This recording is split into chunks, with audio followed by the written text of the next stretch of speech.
2 Samuel chapter 3. There followed a long war between the house of Saul and the house of David, in which David grew ever stronger, but the house of Saul ever weaker. Sons born in Hebron. Sons were born to David in Hebron. His firstborn, Amnon, of Ahinoam from Jezreel. The second, Chileab, of Abigail, the wife of Nabal of Carmel. The third, Absalom, son of Maacah, who was the daughter of Talmai, king of Geshur. The fourth, Adonijah, son of Haggith.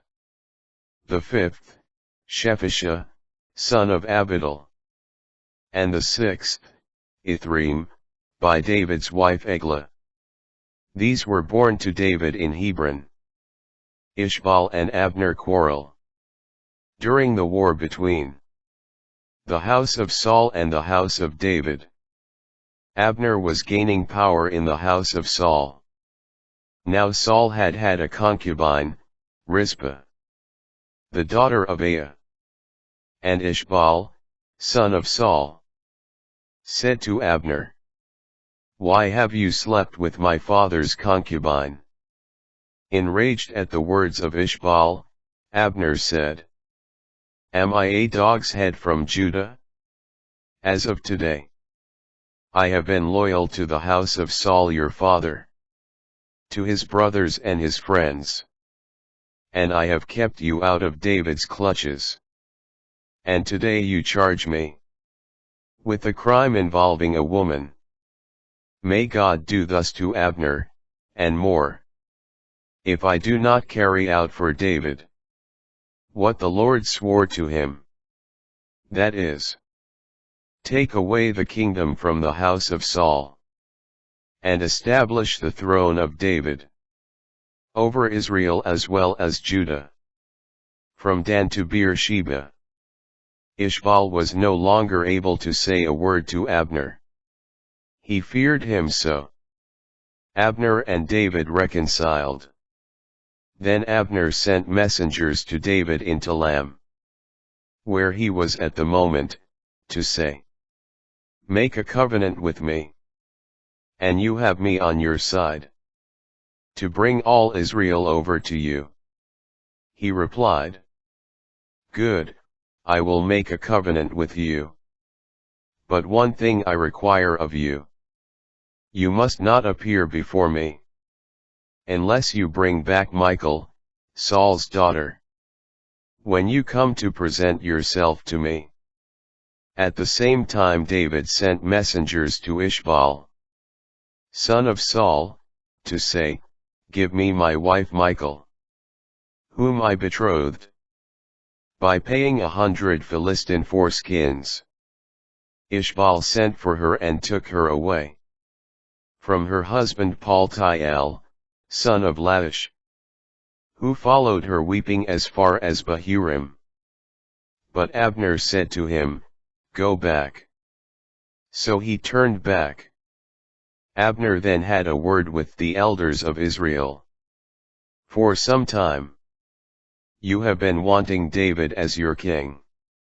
Now take action. For the Lord has said of David, 'By David my servant I will save my people Israel from the power of the Philistines, and from the power of all their enemies.'"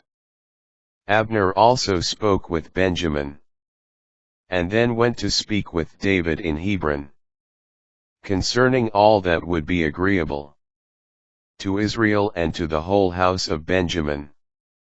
When Abner, accompanied by 20 men, came to David in Hebron, David prepared a feast for Abner, and for the men who were with him.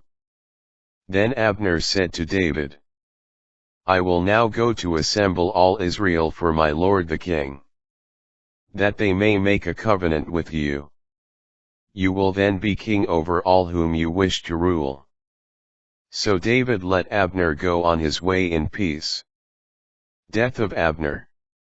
Just then David's servants and Joab, were coming in from an expedition, bringing much plunder with them. Abner, having been dismissed by David, was no longer with him in Hebron, but had gone on his way in peace.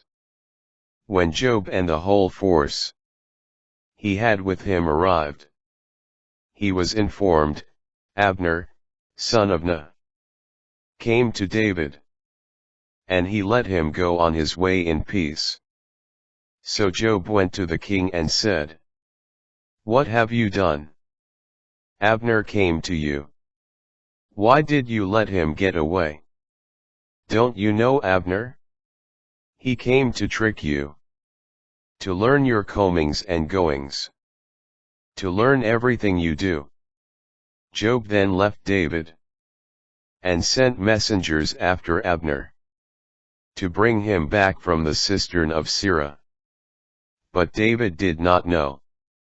When Abner returned to Hebron, Joab took him aside within the city gate, to speak with him privately. There he stabbed him in the abdomen, and he died for the blood of Asahel, Joab's brother. Later David heard of it and said, Before the Lord, I and my kingdom are forever innocent. May the blood of Abner, son of Ner, be on the head of Joab and all his family. May Joab's family never be without one suffering from a discharge, or one with a skin disease, or a man who holds the distaff, or one falling by the sword, or one in need of food. Joab and Abishai his brother had been lying in wait for Abner, because he killed Asahel their brother in battle at Gibeon. David mourns Abner. Then David said to Joab and to all the people who were with him, Tear your garments, put on sackcloth, and mourn over Abner. King David himself followed the bier. When they had buried Abner in Hebron, the king wept aloud at the grave of Abner, and all the people wept. And the king sang this lament over Abner. Should Abner have died like a fool? Your hands were not bound with chains, nor your feet placed in fetters. As one falls before the wicked, you fell. And all the people continued to weep for him. Then they went to console David with food while it was still day. But David swore, May God do thus to me, and more, if before the sun goes down I eat bread or anything else.